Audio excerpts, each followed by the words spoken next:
Today I will explain that how to find the kinetic energy for a projectile when it has reached at its highest point of its moving path. Before that one, simply I will explain what is meant by the kinetic energy. Now think about an object. Here I am taking a very small particle, mass simple m, which moves with velocity u. And here the kinetic energy I am taking it as a capital E here.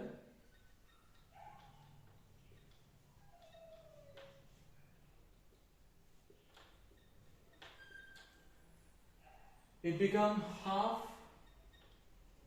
mu squared. And if this particle exists, two velocities which are mutually perpendicular to each other, as an example, think this one has two velocities u and v. Now it makes a kinetic energy half m u squared plus v squared. That means actually you have to consider about a resultant velocity and then you will be able to find the kinetic energy capital E. This resultant velocity become, I am taking it as W here, W become u squared plus v squared square root.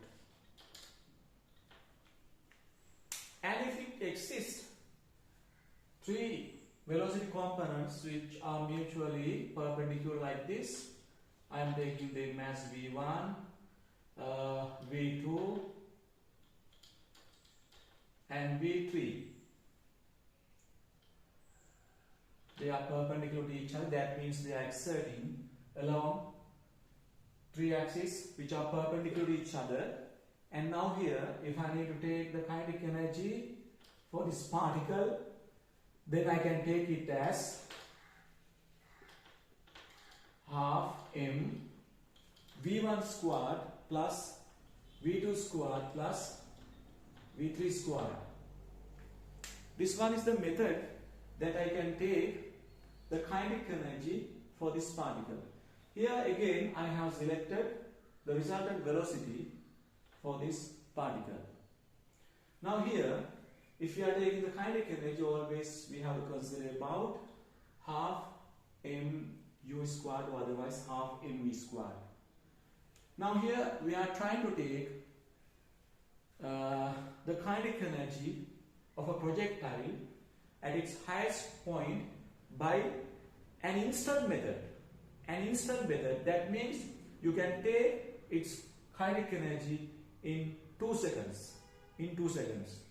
So that here, first I will sketch a small diagram for projectile and a small table.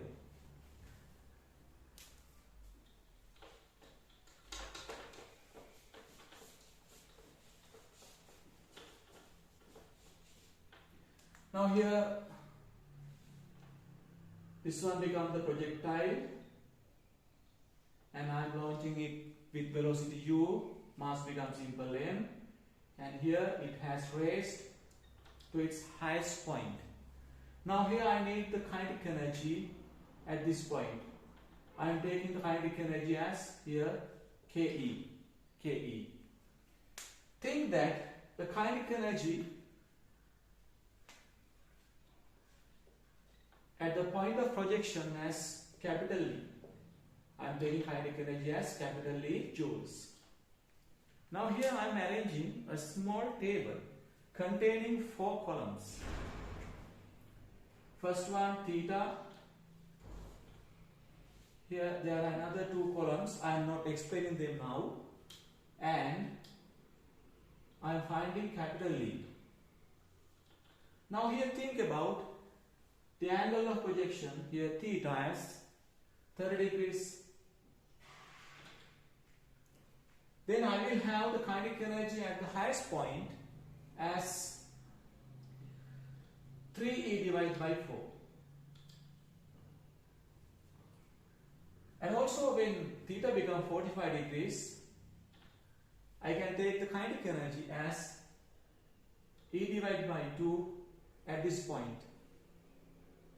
And when it becomes 60 degrees, I will have the kinetic energy as E divided by 4.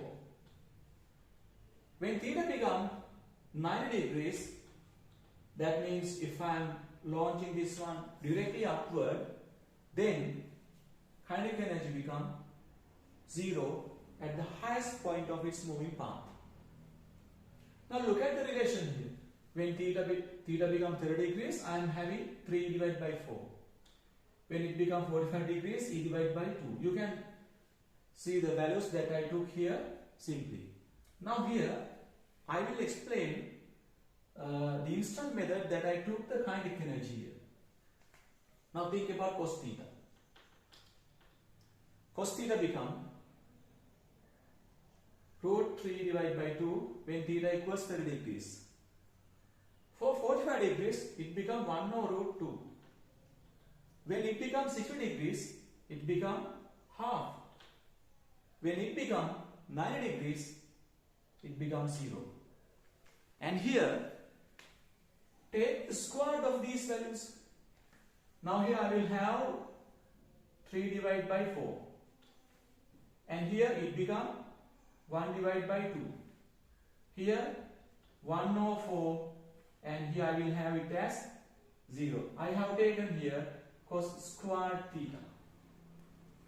Now you can see that the numerical values that I took here are taken to construct the kinetic energy. Look at here, I am having 3 divided by 4. Here I am having half. You can see that here half exists in front of capital D. And here 1 over 4 here. And here again it becomes 0. Now here, if someone tells about the angle of projection, then instantly I am taking the square root of the cos value for the given angle, and I will take the amount of the kinetic energy exists at the highest point. This one is very simple. Now I will explain the method that how I am having a such relation. Now think about the kinetic energy at this point. It becomes half m q squared. Think about the vertical and the horizontal velocity components that I can take for this projectile. The horizontal component become u cos theta, and the vertical component become u sin theta. You know that actually I have mentioned earlier that gravitation will affect on the vertical component of this velocity. That means clearly the vertical components gradually reduces with the time, and at the highest point the vertical component becomes 0. But don't forget that there is no any effect on the horizontal component of this velocity u cos theta. That means it remains constant at this point. And so that, don't forget, the kinetic energy never becomes 0 when the projectile has been reached at its highest point if it projected with an elevation like this. Kinetic energy becomes 0 if it is projected directly upward. You can see it. Now here I am taking the kinetic energy Ke at this point. Here Ke become equal to half m. Velocity become u cos theta. I have to take the square root of this one, so that I will have the kinetic energy as half m u squared into cos squared theta. Now you can see that here half m u squared become capital E, and consider the product between capital E and half cos squared theta. Now I have concern about only cos squared theta. That's why here I took the kinetic energy at the highest point very simply. This one is very easy thing that we can do instantly. So that when you are having a projectile like this, and if you have to find the kinetic energy at the highest point of its moving path, then always consider about cos squared theta, and simply you will take the answer.